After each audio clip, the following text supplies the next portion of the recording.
பொண்ணு ஸ்கூல்ல இருந்து வீட்டுக்கு போற வழியில ஒரு ஸ்விம்மிங் பூல் ஒன்று பார்க்குறா. பார்க்க நல்லா இருக்கேன்னு சொல்லி குளிக்கலான்னு போறா. அந்த டைம்ல அங்க ஒரு காரும் நிக்குது.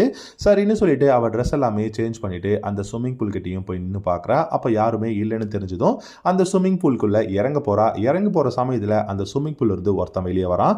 அவனை பார்த்து பயந்து பக்கத்துல நடந்து போறா. அந்த நேரம்னு பார்த்து அந்த வழியா அவங்க ஸ்கூல் ஃப்ரெண்ட்ஸ் எல்லாமே இந்த பொண்ணை பார்த்து ரொம்பவே கேவலமா பேசிக்கிட்டு நடந்து போறாங்க.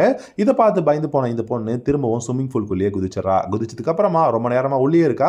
எல்லாரும் போயிருப்பாங்க அப்படின்னு நினைச்சுக்கிட்டு திரும்ப வெளியே எந்திரிச்சு பார்க்கறா. வெளியே எந்திரிச்சு பார்த்தா அந்த பொண்ணுங்க இவளை ஒரு வலையை போட்டு ரொம்பவே கஷ்டப்படுத்திட்டு இருக்காங்க. அடுத்த சீன்ல இந்த பொண்ணுங்க எல்லாமே அவளோட ட்ரெஸ் எல்லாத்தையும் பேக்கையும் சேர்த்து தூக்கிட்டு போடுறாங்க.